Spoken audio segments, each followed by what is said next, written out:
गुजरात के खंभात के एक व्यापारी की यह सत्य घटना है। जब मृत्यु का समय सन्निकट आया तो पिता ने अपने एकमात्र पुत्र धर्मपाल को बुलाकर कहा कि बेटा, मेरे पास धन संपत्ति नहीं है कि मैं तुम्हें विरासत में दूं, पर मैंने जीवन भर सच्चाई और प्रामाणिकता से काम किया है, तो मैं तुम्हें आशीर्वाद देता हूँ कि तुम जीवन में बहुत सुखी रहोगे और धूल को भी हाथ लगाओगे तो वह सोना बन जाएगी। बेटे ने सिर झुकाकर पिताजी के पैर छुए। पिता ने सिर पर हाथ रखकर आशीर्वाद दिया और संतोष से अपने प्राण त्याग कर दिए। अब घर का खर्च बेटे धनपाल को संभालना था। उसने एक छोटी सी ठेला गाड़ी पर अपना व्यापार शुरू किया। धीरे धीरे व्यापार बढ़ने लगा। एक छोटी सी दुकान ले ली, व्यापार और बढ़ा। अब नगर के संपन्न लोगों में उसकी गिनती होने लगी। उसको विश्वास था कि यह सब मेरे पिता के आशीर्वाद का ही फल है, क्योंकि उन्होंने जीवन में दुख उठाया पर कभी धैर्य नहीं छोड़ा, श्रद्धा नहीं छोड़ी, प्रामाणिकता नहीं छोड़ी। इसलिए उनकी वाणी में बल था और उनके आशीर्वाद फलीभूत हुए और मैं सुखी हुआ। उसके मुंह से बार बार यह बात निकलती थी। एक दिन एक मित्र ने पूछा, तुम्हारे पिता में इतना बल था तो वह स्वयं संपन्न क्यों नहीं हुए, सुखी क्यों नहीं हुए? धर्मपाल ने कहा, मैं पिता की ताकत की बात नहीं कर रहा हूँ, मैं उनके आशीर्वाद की ताकत की बात कर रहा हूँ। इस प्रकार वह बार बार अपने पिता के आशीर्वाद की बात करता तो लोगों ने उसका नाम ही रख दिया बाप का आशीर्वाद। धर्मपाल को इससे बुरा नहीं लगता। वह कहता कि मैं अपने पिता के आशीर्वाद के काबिल निकलूं, यही चाहता हूँ। ऐसा करते हुए कई साल बीत गए। वह विदेशों में व्यापार करने लगा। जहाँ भी व्यापार करता उससे बहुत लाभ होता। एक बार उसके मन में आया कि मुझे लाभ ही लाभ होता है तो मैं एक बार नुकसान का अनुभव करूं। तो उसने अपने एक मित्र से पूछा कि ऐसा व्यापार बताओ कि जिसमें मुझे नुकसान हो। मित्र को लगा कि इसको अपनी सफलता का और पैसों का घमंड आ गया है। इसका घमंड दूर करने के लिए इसको ऐसा धंधा बताऊं कि इसको नुकसान ही नुकसान हो। तो उसने उसको बताया कि तुम भारत में लौंग खरीदो और जहाज में भरकर अफ्रीका के जंजीबार में जाकर बेचो। धर्मपाल को यह बात ठीक लगी। जंजीबार तो लौंग का देश है, वहाँ से लौंग भारत में लाते हैं और यहाँ 10-12 गुना भाव पर बेचते हैं। भारत में खरीद करके जंजीबार में बेचे तो साफ नुकसान सामने दिख रहा है। परंतु धर्मपाल ने तय किया कि मैं भारत में लौंग खरीद कर जंजीबार खुद लेकर जाऊंगा, देखूं कि पिता के आशीर्वाद कितना साथ देते हैं। नुकसान का अनुभव लेने के लिए उसने भारत में लौंग खरीदे और जहाज में भरकर खुद उनके साथ जंजीबार द्वीप पहुंचा। जंजीबार में सुल्तान का राज्य था। धर्मपाल जहाज से उतर करके और लंबे रेतीले रास्ते पर जा रहा था।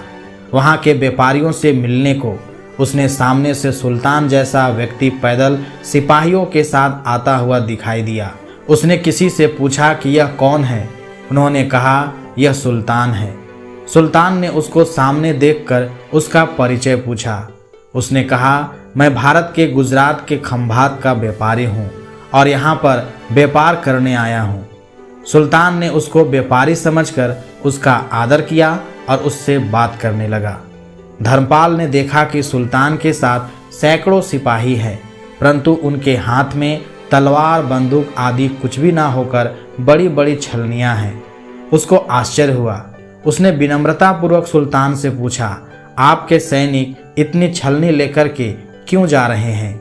सुल्तान ने हंसकर कहा, बात यह है कि आज सवेरे मैं समुद्र तट पर घूमने आया था, तब मेरी उंगली में से एक अंगूठी यहाँ कहीं निकल कर गिर गई। अब रेत में अंगूठी कहाँ गिरी पता नहीं, तो इसलिए मैं इन सैनिकों को साथ लेकर आया हूँ।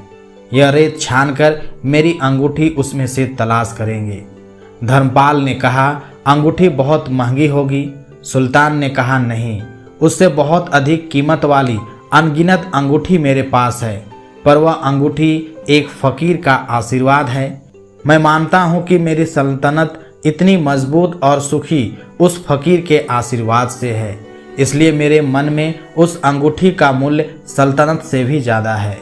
इतना कह करके सुल्तान ने फिर पूछा, बोलो सेठ, इस बार आप क्या माल लेकर आए हो? धर्मपाल ने कहा कि लौंग। सुल्तान के आश्चर्य का ठिकाना नहीं रहा।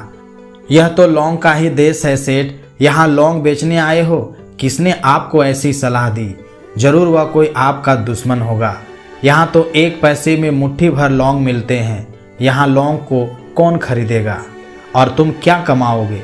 धर्मपाल ने कहा, मुझे यही देखना है कि यहाँ भी मुनाफा होता है या नहीं।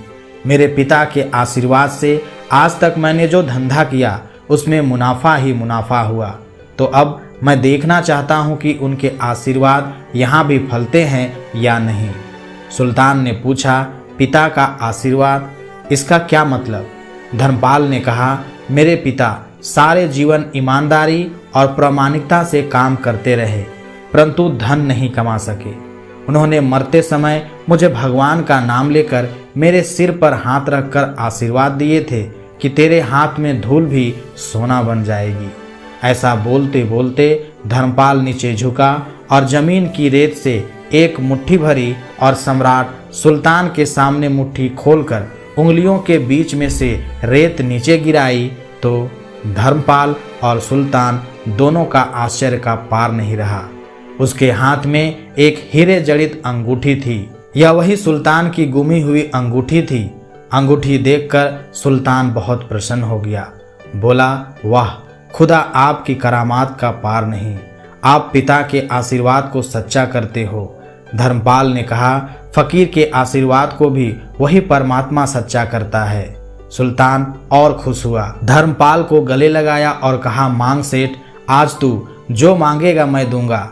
धर्मपाल ने कहा, आप 100 वर्ष तक जीवित रहो और प्रजा का अच्छी तरह से पालन करो, प्रजा सुखी रहे, इसके अलावा मुझे कुछ नहीं चाहिए। सुल्तान और अधिक प्रसन्न हो गया। उसने कहा, सेठ, तुम्हारा सारा माल मैं आज खरीदता हूँ और तुम्हारी मुँह मांगी कीमत दूंगा। दोस्तों, इस कहानी से शिक्षा मिलती है कि पिता का आशीर्वाद हो तो दुनिया की कोई ताकत कहीं भी तुम्हें पराजित नहीं होने देगी। पिता और माता की सेवा का फल निश्चित रूप से मिलता है। आशीर्वाद जैसी और कोई संपत्ति नहीं। बालक के मन को जानने वाली माँ और भविष्य को संवारने वाले पिता, यही दुनिया के 2 महान ज्योतिषी हैं। अपने बुजुर्गों का सम्मान करें, यही भगवान की सबसे बड़ी सेवा है। धन्यवाद।